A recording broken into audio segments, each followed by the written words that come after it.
سبيل الدموع سبيل مريح. یہاں اب دوسری صورت میں کیا ہے کہ مرد ایک عورت کی طرف مائل ہے اور دوسری کی طرف کم مائل ہے. دو بیویاں ہیں، ایک کی طرف زیادہ توجہ دوسری کی، اور یہ دل کا پھر معاملہ آ گیا. مال تو تقسیم کر سکتا ہے، کپڑے تو دونوں کے ایک طرح کے خرید کے لا سکتا ہے، لیکن جوتے ایک طرح کے نہیں خرید سکتا، سائز کا فرق ہوگا. اسی طرح دل کے معاملات بھی مختلف ہوتے ہیں. اسی لیے حضرت عائشہ سے روایت ہے کہ آپ صلی اللہ علیہ وسلم دعا کیا کرتے تھے، اللہم ھذا قسمتی، اے اللہ یہ میری تقسیم ہے، یعنی جو اپنی بیویوں کے درمیان مال میں تقسیم کرتا ہوں، فلا تلمنی فیما تملک ولا املک، مجھے اس معاملے میں ملامت نہ کرنا جس کا مالک تو ہے اور میں مالک نہیں ہوں. یعنی دل کی توجہ اگر ایک کی طرف زیادہ ہے دوسروں کی نسبت، تو یہ میرے دل پہ مجھے اختیار نہیں. یعنی تیرے حکم کے مطابق تقسیم تو میں کرتا ہوں، لیکن دل کے معاملے میں اختیار نہیں.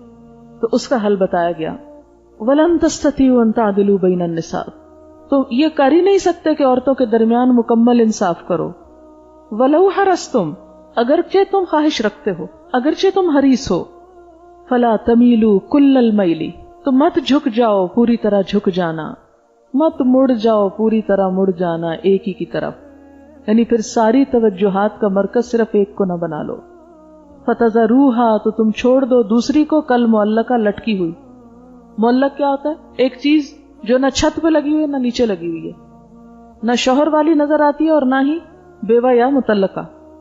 ایک عورت بیوہ ہوتی ہے مطلقہ تو لوگ اس پہ ترس کھا کے اس کی مدد کرتے ہیں، لیکن جس کی بظاہر شادی ہوئی بھی ہے تو اس کے مسائل کو عموماً نہیں کوئی سمجھتا.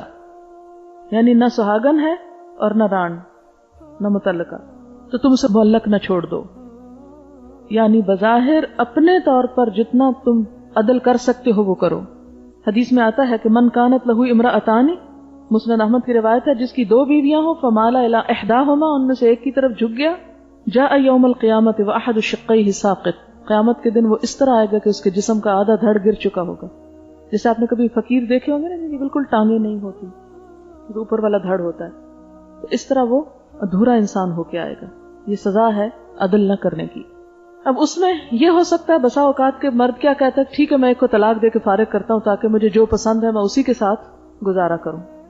تو اس صورت میں اب ایک کو تم طلاق دے کے اس پہ ظلم نہ کرو. عورت کہتی نہیں میں طلاق نہیں لیتی، میں اپنے حقوق سے دستبردار ہوتی ہوں. تو ایسی صورت میں شوہر جو ہے اگر ایک کو کم حق دیتا اور ایک کو زیادہ، اور بیوی خود اپنے حق سے دستبردار ہو جاتی ہے، تو اس کی اجازت ہے.